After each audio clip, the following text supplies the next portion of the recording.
Chapter 1154 is out and popping. What's going on? What's going on? If you're not caught up with this manga, keep it pushing. Now let's get right into it. And before we ask, I don't know about Loki joining the Straw Hats, but Yamato's definitely the last member. Now let's get right into it. 63 years ago, the elder Jarl we know and love today had a best friend by the name Waterfall Beard.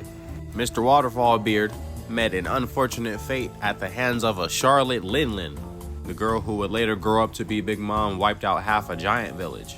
In that same year, fires, violent winds, brutal cold snaps, crops going bad, and Loki's moms is just blaming it all on him.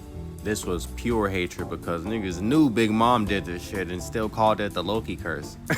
That's hold, bro. Like, Big Mom got a get out of jail free card with that one, nigga.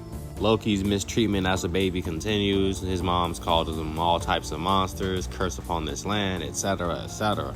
The Loki curse done got so down bad to the point where they started going after humans. Times got so tough, the villages were so down bad, they started beefing with each other, just taking bodies for no reason.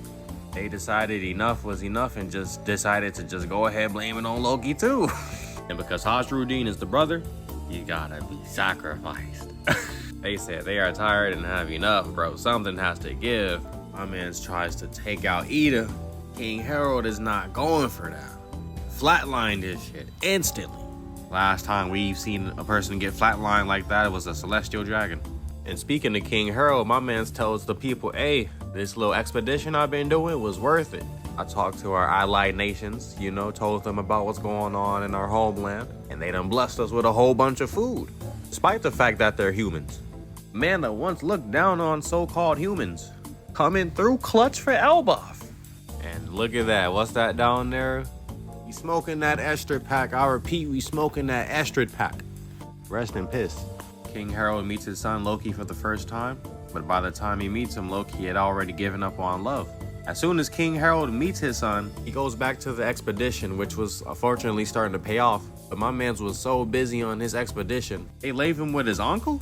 The brother of the mom that was calling him a curse? King Harold not know anything that was going on? He had to know what was going on. His son was thrown into the underworld as soon as he came out the womb. And speaking of the underworld, it seems like our girl got a business going and business is booming.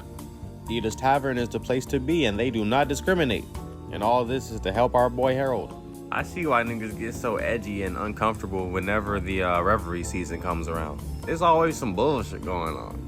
I can't call him Elder Jarl just yet because he's not an elder at this time, but Jarl mentions Galila. King Harold knows them as a crew of massive shipwrights, the hammer-wielding warriors. King Harold refers to them as ancient legends, but Jarl says that they were real, very real, and that they sent a letter to Elbaf that still exists to this day.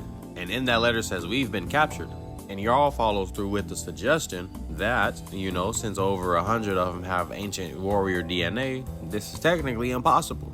Then talks about a great enemy that existed in the past, but specifically the history of that great enemy is, gone, kapush. Obvious emu reference, and hey, look, y'all, get y'all emu stocks now.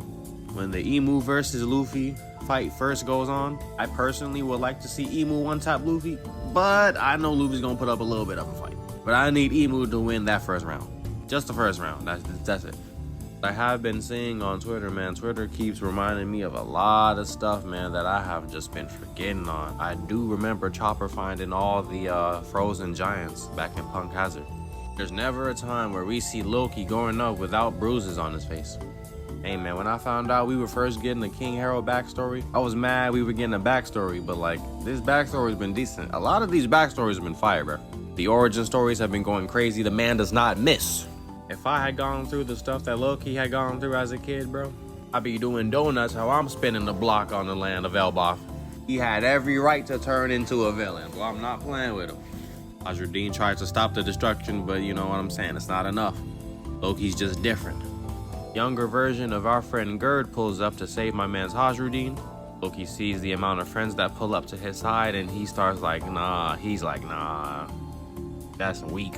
Loki's terror continues until he just falls off, man. He goes right back to where he was when he was first born, man. Bleeding, crying, snot coming out his nose. Oh yeah, that lady must have put belt to eyes for sure. This next panel right here is where my stocks come in. First and foremost, we got the full face reveal of Rox Dieselbeck. future captain of the Rocks Pirates, father of the Yonko Blackbeard. That's Blackbeard is my top one, boy, I gotta say. It's a good day to be a Blackbeard fan, I'll tell you that. I know the haters is down. The not yet Rocks Pirates find Loki crying on the floor, and he's asking, yo, where's King Harold at? He met Rox D. Shebeck at the Reverie. Rox is looking for Harold in the land of Elbaf. It's no good coming. Yeah, man, that's Blackbeard pops, man. Get your emu stocks up. Get your Blackbeard stocks up. It's getting serious. Thank y'all for rocking with me. I'll see y'all next week. Rox D. Shebeck is here.